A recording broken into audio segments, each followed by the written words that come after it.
This is Touch of God TV.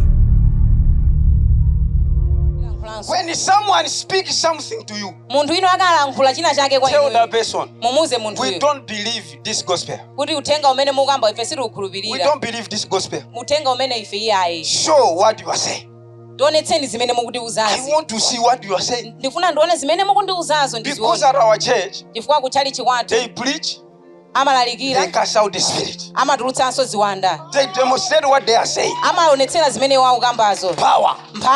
When you are in power, you don't be afraid with anything. Are you a pastor? Discover Jesus today. Are you intercessor? Discover Jesus today. Are you a youth? Discover Jesus today. He is for you. He was sent for you. He is there for you. Discover him. Are you husband in the family? Discover Jesus. Because he is saying to you, I am the head of the family. He is the head of the family. Are you the wife? Discover Jesus. You should know him by yourself. Search him by yourself. Find him by yourself. Speak with him by yourself. Not because of your husband. Search him by yourself. This is Jesus. Are you in the office? Seek him in that office.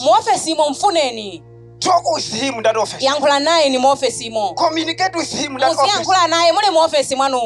Chifuka makampani ambiri, they don't believe Jesus. The one you have. You need to introduce him at your company. You are the person which Jesus has trust to bring freedom everywhere. Discover.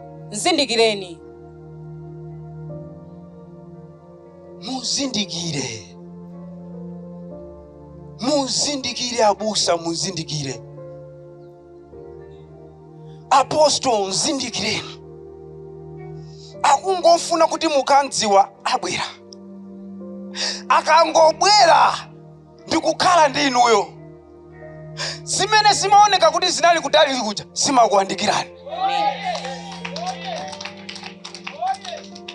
Zimene simaoneka kuti zosatheka zija zimakhala zotheka. Mukazindikira. Amen. Mukazindikira amene ndikunenayo. You don't speak much words. You demonstrate power. Jesus, when he come, sayankhula zambiri. Anangomuza amene anali patamando vaja. What do you want us to do for you? Akuti ambuye ndilibe munthu wokuti anditenge. Anangoti dzuka uyambe kutani? Kuyenda. Munthu anadzuka ndikuyamba kutani? Kuyenda. Power. You need to believe Jesus who is in you. You need to discover Jesus who is in you. Is powerful than you.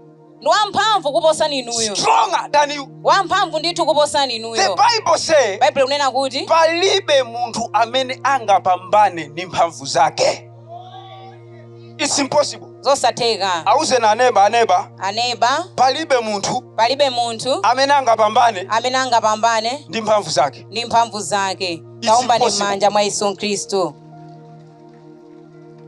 It's impossible. It's impossible. Let's go to the same book, chapter 2. Verse 4. And my speech and my preaching were not with persuasive words of human wisdom.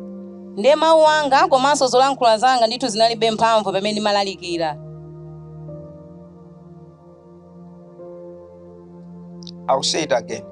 And my speech and my preaching were not with persuasive words of a human wisdom.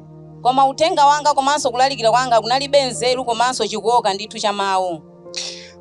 in the demonstration of the Spirit and of power, that your faith should not be in the wisdom of men, kuti ndithu chikhulupiriro chanu chisakhale ndithu pa nzeru ya anthu, but in the power of God. koma mu mphamvu ya Mulungu. Meaning, as you are a believer, tanthauza kuti pokhala iniyo wokhulupirira, as you are a Christian, pokhala iniyo Mkhristu, do not base your revelation with Jesus Christ musakhazikitse vumbulutso lanu ndi Yesu Mkhristu in the wisdom of people, mu nzeru ya anthu, but you need to base that revelation of Jesus Christ in your life koma ndithu kuyenera kuyika vumbulutso imeneyo ndi Yesu Mkhristu in the demonstration of the Spirit mukuonetsera kwa mzimu and of power of God. komanso mphamvu yake ya Mulungu. Do not base your faith chikhulupiriro chanu iniyo musachike upon the wisdom of this world. pa nzeru ndithu ya dziko lino Do lapansi. not base your faith osakhazikitsa chikhulupiriro chanu upon the human wisdom, pa nzeru ndithu ya but you anthu, should base your faith koma chikhulupiriro chanu muchike upon the power of God. pa mphamvu yake ya Mulungu. Paul, he said to them,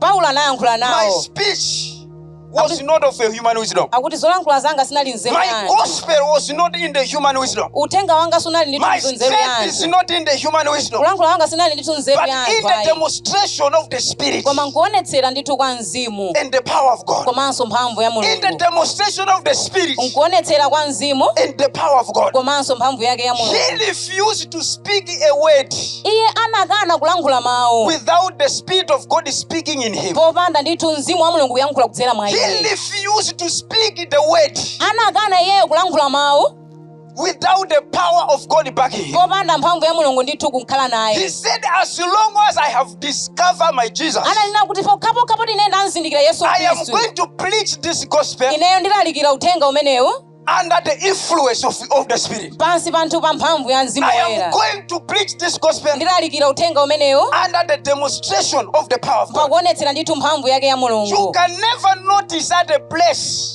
Iniyo simungazindikire pamalo that there is a God kuti pali Mulungu without the power of God moving. popanda mphamvu ya Mulungu kuyenda pamalopo. You can never notice Iniyo simungazindikire that this one is God kuti uyuyu ndi Mulungu without the move of the Spirit. popanda ndithu kuyenda kwa But mzimu wa when Mulungu. God is moving, Koma ngati Mulungu akuyenda, anyone feel in his heart, aliyense mu mtima mwake amachita this kumva is God. kuti uyuyu ndiye Mulungu This akuyenda. is God.